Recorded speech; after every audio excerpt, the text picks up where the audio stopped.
আর বর্তমান যুগে কার কাছে বিশ্বাস করব, কার কাছে সহযোগিতা চাইবো, কার কাছে সাহায্য চাইবো? এখনকার পুলিশকে সব পুলিশ সমান হয় না। কিছু পুলিশেরকে বলতে চাইছি, হয়তো এটা নিয়ে অনেক কিছু হতে পারে, তাতে কি করব, আমাদের কষ্ট হচ্ছে, আমরা গরিব মানুষ, নুন আনতে পান্তা পুরোয়।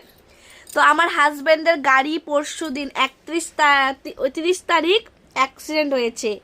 তো আমার হাজব্যান্ডের কোনো দোষ নেই, আমার হাজব্যান্ডের গাড়ির স্কুলের বাচ্চা ছিল গাড়ির মধ্যে। তো অন্য একটা টোটো গাড়ি এসে আমার হাজব্যান্ডকে লাগিয়ে দেয়। আমার হাজব্যান্ডেরও গাড়ি অনেক ক্ষতি হয়েছে, গাড়ি ঠিক করতে হয়েছে, অনেক টাকা লেগেছে। তারপরেও থানাতে গাড়ির জন্য নাম্বার টাম্বার নিয়েছে, হয়তো কিছু করেছে।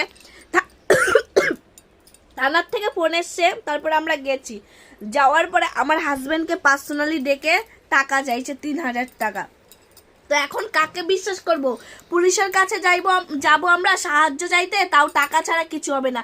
সব জায়গাতে গেলে টাকা টাকা টাকা ছাড়া এই দুনিয়াতে কোনো কিছু দাম নাই। এখন দেখছি আমরা গরিব মানুষ, আমরা এত টাকা কোথায় পাবো? আমার হাজব্যান্ডের এখন স্কুলের বেতন হয়নি, তো এখন পুলিশ টাকা চাইছে। এখন না দিতে পারলে তখন আমাদের গাড়ির নামে কেস করে দিবে। মানে কি করব? এখন পুলিশের কাছে সাহায্য চাইবো, সেই পুলিশটাই যদি এখন আমাদের কাছে পয়সা চাই, তাহলে আমরা কোথায় যেয়ে দাঁড়াবো বলো? কোথায় থাকবো? এখনকার সমাজটা কত দূরে গেছে। একটা কিছু হলে পুলিশের কাছে যাব, যে পুলিশ আছে আমাদের হেল্প করবে। এখন সেই জায়গাতেও যদি পয়সা চায়, তাহলে আমরা কি করব? গরিব মানুষরা নুন আনতে পান্তা পুরো, অনেক গরিব মানুষ আছে, এমন আছে দিন আনে দিন খায়। তাদের কি করে তারা পুলিশকে এত টাকা দিবে বলো?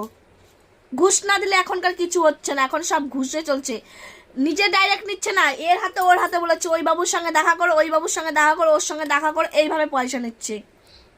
এসব করাটা উচিত না। কিছু পুলিশকে বলতে চাই যে আমরাও কারো মা, কারো বোন, তাই না?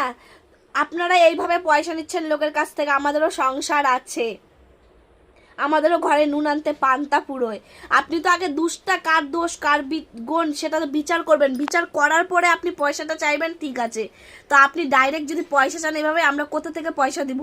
আমাদেরও গাড়ি নষ্ট হয়েছে, ক্ষতি হয়েছে, আমাদের গাড়িটা কে ঠিক করে দেবে? আপনি বিচার করতেন, বিচারের পরে দুই দিক থেকে মিচল হতো, তারপরে বলতেন ঠিক আছে। আপনি এক্ষুনি যদি এভাবে পয়সা চান, আমরা কি করে পয়সা দেবো বলেন?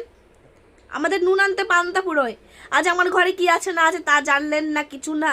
আপনি হট করে একদিনে 3000 টাকা চাইছেন। 3000 টাকা আমাদের কাছে কামাই করতে গেলে, ইনকাম করতে গেলে অনেক সময় লাগে। 3000 টাকা রীতিমতো কাজ করতে, চোখের জল পায়ে ফেলে কাজ করে তারপর 3000 টাকা মাস গেলে পাওয়া যায়। প্রতি মাস কাজ করতে হয়, বাচ্চাদেরকে নিয়ে স্কুলে বহাতে হয়, বাচ্চাদেরকে দায়িত্ব পালন করতে হয়, নিয়ে যেতে হয়, নিয়ে আসতে, তারপরে 3000 টাকা করে রক্ত জল করে এই ভোর 5টার দিকে যায়। আর আপনারা তো একটা ঘোষ না দিলে আরেকটা ঘোষের টাকা দিয়ে আপনাদের দিব্যি সংসার চলে।